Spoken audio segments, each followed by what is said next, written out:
ಅರಬ್ಬಿ ಸಮುದ್ರ ಮಾತ್ರ ಇರೋದು, ಹಿಂದೂ ಮಹಾಸಾಗರ ಮಾತ್ರ ಇರೋದು. ನಮಗೆ ಸಾಗರ ಸೇರ್ತಿರೋ, ಪೃಥ್ವಿಯನ್ನು ಉಳಿಸ್ಕೊಂಡು ಭೂಮಾತೆಯನ್ನು ಉಳಿಸ್ಕೊಂಡು ಭಾರತಕ್ಕಾಗಿ, ಭಾರತದ ಸಾರ್ವಭೌಮತೆಗಾಗಿ ಹೋರಾಡ್ತಿರೋ ನೀವೇ ಚಿಂತನೆ ಮಾಡಿ.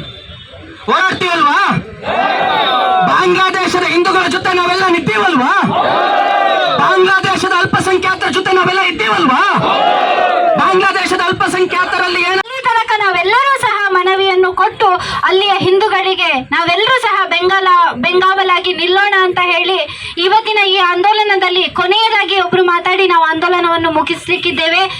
ಹಿಂದುವಿ ಮೀಟ್ನ ಸಂಸ್ಥಾಪಕರಾದ ಶ್ರೀ ಮುನೇಗೌಡ ಅವರು ನಮ್ಮೆಲ್ಲರನ್ನು ಉದ್ದೇಶಿಸಿ ಒಂದೆರಡು ಮಾತಾಡಬೇಕು ಅಂತ ಹೇಳಿ ವಿನಂತಿ ಮಾಡ್ಕೊಳ್ತಾ ಇದ್ದೇನೆ. ಹಾಗೆಯೇ ಇವತ್ತಿನ ಈ ಆಂದೋಲನದ ವಿಶೇಷ ಅಂತ ಹೇಳಿದ್ರೆ, ಈ ಆಂದೋಲನಕ್ಕೆ ಅರ್ಚಕರಿಂದ ಹಿಡಿದು ವಕೀಲರು, ಡಾಕ್ಟರು, ಎಲ್ಲ ಕ್ಷೇತ್ರದಲ್ಲಿಯೂ MNC ಇಂದ ಹಿಡಿದು ಪ್ರತಿಯೊಂದು ಕ್ಷೇತ್ರದಿಂದಲೂ ಸಹ, ಆರ್ಮಿ ಇರಬಹುದು, ಪ್ರತಿಯೊಂದು ಕ್ಷೇತ್ರದಿಂದಲೂ ಸಹ ಈ ರಾಷ್ಟ್ರೀಯ ಹಿಂದೂ ರಾಷ್ಟ್ರ ಜಾಗೃತಿ ಆಂದೋಲನಕ್ಕೆ ಭಾಗವಹಿಸಿದ್ದಾರೆ. ತಮ್ಮೆಲ್ಲರಿಗೂ ಸಹ ಧನ್ಯವಾದ, ಅಭಿನಂದನೆಯನ್ನು ಸಹ ಹೇಳ್ತಾ ಇದ್ದೇವೆ. ಒಂದೆರಡು ಮಾತಾಡಬೇಕು ಅಂತ ಮುನೇಗೌಡರಿಗೆ ವಿನಂತಿ ಮಾಡ್ತೀವಿ.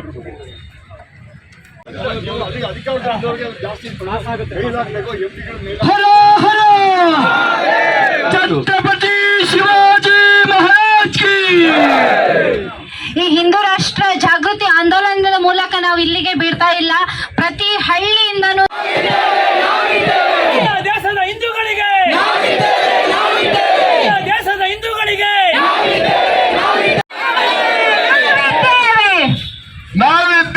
ನಾವಿದ್ದೇವೆ.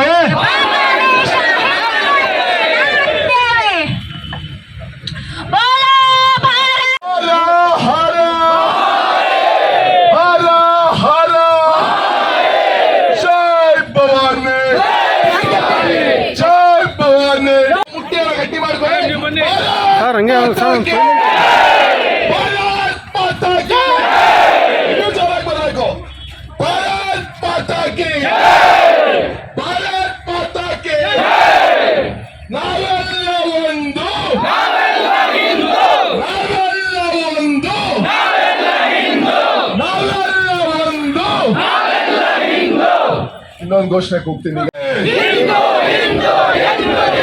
ರಕ್ತದ ಕಣಗಳು ಕುದಿಯುತ್ತಿವೆ, ರಕ್ತದ ಕಣಗಳು ಕುದಿಯುತ್ತಿವೆ, ರಕ್ತದ ಕೊಳಗಳು ಕುದಿಯುತ್ತಿವೆ. ರಾಣಿ ಚೆನ್ನಮ್ಮಕ್ಕೆ, ರಾಣಿಯ ಪಕ್ಕಕ್ಕೆ, ಕಲ್ವಾಡಿ ಮಲ್ಲಮ್ಮಕ್ಕೆ, ಜೀಜಾಬಾಯಿಗೆ, ಮಾತಾ ಜೀಜಾಬಾಯಿಗೆ, ಛತ್ರಪತಿ ಶಿವಾಜಿ. ಮುಷ್ಟಿಯನ್ನ ಗಟ್ಟಿ ಮಾಡ್ಕೊಳ್ಳಿ. ಒಂದು ನಿಮಿಷ ಎಲ್ಲರೂ ತಮ್ಮ ಮುಷ್ಟಿಯನ್ನ ಗಟ್ಟಿ ಮಾಡ್ಕೊಳ್ಳಿ.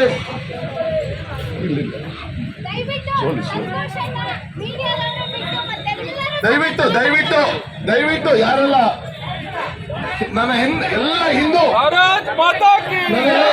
ಸೈನಿಕರು ದಯವಿಟ್ಟು ಹಿಂದೋಗಿ ಎಲ್ಲ ಮುಷ್ಟಿಯನ್ನ ಗಟ್ಟಿ ಮಾಡಿಕೊಂಡು ತಾಯಿ ಭಾರತಾಂಬೆಗೋಸ್ಕರ ಒಂದು ಜೈಕಾರವನ್ನು ಕೂಗೋಣ. ತಾಯಿ ಭಾರತಾಂಬೆಗೋಸ್ಕರ ಜೊತೆಗೆ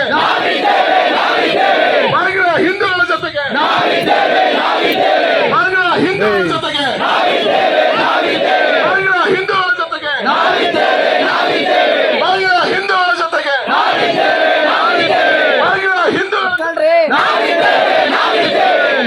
ಹಿಂದೂಗಳ ಜೊತೆಗೆ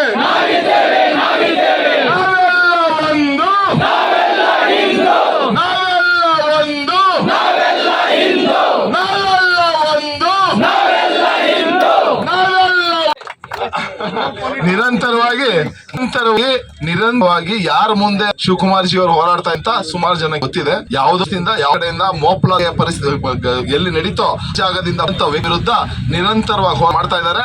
ಮುಂದಿನ ಅವರ ಹಿಂದೂ ಶಿಸ್ತಿಪಾಯಿ ಅಂತ ನಾವೆಲ್ಲ ಸೇರೋಣ. ಯಾವುದೋ ಪಕ್ಷದ ಮುಖಂಡ ಹೇಳಿ ಗೆಲ್ಸೋದು ಬೇಡ. ನನ್ನ ಜೊತೆ ಬಂದು ನಿಂತೆ ಅವರು ನಾಲ್ಕು ಮಾತಾಡೋದು. ನಮಸ್ಕಾರ. ಎಲ್ಲ ಕಾರ್ಯಕರ್ತರುಗಳೇ, ಈಗಾಗಲೇ ಸಾಕಷ್ಟು ಜನ ಮಾತಾಡಿದ.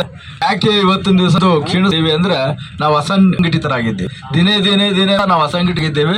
ಹಾಗಾಗಿ ನಾವು ಒಂದು ಹೋರಾಡಿದ್ರೆ 1000 ಜನ 1,00,000 ಜನ ಬರಬೇಕು. ಆದ್ರೆ ನಮ್ಮ ಸ್ಥಿತಿ ಏನಂದ್ರೆ 100 ಜನ ಸೇರೋದು ಕಷ್ಟ ಆಗಿದೆ. ಅದೇ ರೀತಿ ಇವತ್ತಿನ ದಿವಸದಲ್ಲಿ ಬಾಂಗ್ಲಾದೇಶ ಆ ಸ್ವಾತಂತ್ರ್ಯದ ಸಂದರ್ಭದಲ್ಲಿ 41% ಇತ್ತು. ಅದಾದ್ಮೇಲೆ ಬಾಂಗ್ಲಾದೇಶ ಅಂತೇಳಿ ವಿಭಜನೆ ಆದಾಗ 8% ಇತ್ತು. ಈಗ ಕೇವಲ 5% ಬಂದಿದೆ. ಇಂಥ ಪರಿಸ್ಥಿತಿ ಬಂದಿದೆ. ಇಲ್ಲಿ ಯಾವ ರೀತಿ ಬೆಳೆದಾರೆ ಅಂತ ನಮ್ಗೆಲ್ರಿಗೂ ಗೊತ್ತಿದೆ. ಇವತ್ತು ಅವತ್ತಿದ್ದಿದ್ದು 2%, ಇವತ್ತಿನ 12-13% ಇವತ್ತು ಮುಸ್ಲಿಂ ಇದ್ದಾರೆ. ಆದ್ರೂ ಕೂಡ ನಾವು ಇವತ್ತು ಅವ್ರ ಹತ್ರನೇ ವ್ಯಾಪಾರ ಮಾಡ್ತೀವಿ, ಅವ್ರದೇ ಆಟೋ ಹತ್ತೀವಿ. ಅನೇಕರಿಗೆ ಹೇಳ್ತೀನಿ, ಆಟೋ ಹತ್ತೋವಾಗ ನೋಡಿ ಅಲ್ಲೇನ ಬಿಂದು ಹೆಸರು ಇರ್ತದೆ ಅಥವಾ ಒಂದು ಸಣ್ಣ ಫೋಟೋ ಇದ್ರೆ ಹತ್ತಿ, ಏನೂ ಇಲ್ಲ ಅಂದ್ರೆ ಖಂಡಿತ ಹತ್ತು ಅಂತೀನಿ. ಅವ್ರಿಗೆ ಅರ್ಜೆಂಟ್ ಹೋಗ್ಬೇಕು. ಅದ್ರ ಒಂದು ಜಾಸ್ತಿ ಆದ್ರೂ ಅವ್ರಿಗೆ ನಮ್ಮವ್ರು ಬೆಳೀಲಿ ಅಂತೀವಿ, ಅದು ಹೇಳೋದಿಲ್ಲ. ಏನ್ ಮಾಡಿ ಮೊನ್ನೆ ಹೇಳ್ತಾ ಇದ್ದ ಈ ವಿಧಾನಸೌಧ ಅಂತೇಳಿ. ಇವತ್ತಿನ ದಿವಸ ಏನಿವತ್ತು ಬಹುಮನಿ ಸುಲ್ತಾನ್ ಇರ್ಬೋದು, ಬಿಜಾಪುರ ಸುಲ್ತಾನ್ ಇರ್ಬೋದು, ಅಲ್ಲಿ ಇರ್ಬೋದು, ಸುಲ್ತಾನ್ ಇರೋ ಹಾಗೆ ನಿಜಾಮ್ರು ಇರ್ಬೋದು, ಇವರೆಲ್ಲ ಕರ್ನಾಟಕ ರಾಜ್ಯವನ್ನು ಆಳಿದ್ದಾರೆ. ನಾಳೆ ದಿವಸ ಕರ್ನಾಟಕ ರಾಜ್ಯ ನಮ್ಮ ವಕ್ಫ್ ಬೋರ್ಡ್ಗೆ ಸೇರಿದೆ ಅಂತ ಹೇಳಿ ಆಶ್ಚರ್ಯ ಪಡಬೇಕಾಗಿಲ್ಲ, ನೋಡ್ತಾ ಇರಬೇಕಾಗುತ್ತೆ. ಬಂಧುಗಳು, ಈಗಲಾದ್ರೂ ನಾವೆಲ್ಲರೂ ಕೂಡ ಎಚ್ಚರಿಕೊಳ್ಳೋಣ. ಮತ್ತೆ ಎಲ್ಲದಕ್ಕಿಂತಾಗಿ ಯಾವುದೇ ಒಂದು ಕರೆದಾಗ ನಾವು ಬಾಯಿಗೆ ಕಿವಿಯಿಂದಾಗಿ ಎಲ್ರಿಗೂ ಹೇಳಿ ಹೆಚ್ಚಿನ ಸಂಖ್ಯೆಯಲ್ಲಿ ಬರೋ ಪ್ರಯತ್ನ ಪಡಬೇಕು. ಇವತ್ತು ಯಾವ ಪರಿಸ್ಥಿತಿ ಆಗಿದೆ ಅಂದ್ರೆ ಏನು ಹೈ ಕ್ಲಾಸ್ ಇದೆ, ಅವ್ರಿಗೆ ಹಿಂದೂ ಅನ್ನೋದು ಬೇಕಾಗಿಲ್ಲ, ಅವ್ರಿಗೆ ಧರ್ಮ ಬೇಕಿಲ್ಲ. ಅದು ಮಿಡ್ಲ್ ಕ್ಲಾಸ್ ಅವ್ರಿಗೆ ಬೇಕಾಗ, ಆದ್ರೆ ಅವ್ರು 3 ಹೊತ್ತು ದುಡಿದ್ರೆ ಮಾತ್ರ ಅವ್ರಿಗೆ ಕೆಲಸ, ಅದಕ್ಕೆ ಇಲ್ಲ. ಹಾಗಾಗಿ ಅವ್ರಿಗೆ ಸಮಯ ಕೊಡೋಕ್ಕೂ ಆಗಲ್ಲ, ಧರ್ಮದ ಬಗ್ಗೆ ಅವ್ರಿಗೆ ಮಾತಾಡೋಕ್ಕೂ ಆಗಲ್ಲ, ಬರೋ ಆಗಲ್ಲ. ಇಂಥ ಪರಿಸ್ಥಿತಿಯಲ್ಲಿದೆ. ಇನ್ನು ಕೆಳಮಟ್ಟದವ್ರನ್ನ ಕೇಳಲೇಬೇಕು. ಇಂತಹವ್ರಿಗೆ ನಾವು ಹೋರಾಟಗೊಳ್ತಾ ಇರಬೇಕು. ನಿರಂತರವಾಗಿ ಬೆಳೆದ್ರೆ ಮಾತ್ರ ಸಾಧ್ಯ ಇದೆ. ಹಾಗಾಗಿ ಮುಂದಿನ ದಿನಗಳಲ್ಲಾದ್ರೂ ನಾವೆಲ್ಲರೂ ಕೂಡ ಇಟ್ಕೊಂಡು ಹಿಂದೂಗಳು ಅಂತ ಒಂದಾಗಿ ಒಟ್ಟಾಗಿ ಹೋರಾಡಿದ್ರೆ ಮಾತ್ರ ಈ ಹಿಂದೂಸ್ತಾನ ನಾವು ಕಲ್ಪನೆ ಅಂತೂ ನಮ್ದಾಗಿದೆ. ಅಖಂಡ ಭಾರತ ಮತ್ತು ಅಖಂಡ ಎಲ್ಲವೂ ಅಖಂಡವಾಗೇ ಇದೆ, ಆದರೆ ಎಲ್ಲ ಅಖಂಡವಾಗಿದೆ. ಇಂಥ ಒಂದು ಪರಿಸ್ಥಿತಿನಲ್ಲಿ ನಾವೆಲ್ಲರೂ ಕೂಡ ಒಟ್ಟಿಗೆ ಸೇರೋಣ. ಮುಂದಿನ ದಿನಗಳ ಈ ಹೋರಾಟ ಹೆಚ್ಚಿನ ರೀತಿಯಲ್ಲಿ ಆಗಬೇಕು. ಮತ್ತು ಯಾವುದೇ ಒಂದು ಹೋರಾಟ ಮಾಡಿದ್ರೆ ಒಂದೇ ಇರಬೇಕು, ಅದು ಬಲಿಷ್ಠವಾಗಿರಬೇಕು. ಆದರೆ ಏನಾಗಿದೆ ಅಂದರೆ ಪೀಸ್ ಆಗಿದೆ. ನಿನ್ನೆ ಒಂದು ಹೋರಾಟ, ಇನ್ನೆಲ್ಲ ಅಲ್ಲೇ ಹೋರಾಟ ಮಾಡ್ತಾರೆ. ಇಲ್ಲೇ ಇದೇ ಫ್ರೀಡಮ್ ಮಾಡಿ 1000 ಜನ ಸೇರಿ, ಆಗ ಅದು ನಮ್ಮ ಶಕ್ತಿ ಅನ್ನೋದು ಗೊತ್ತಾಗುತ್ತೆ.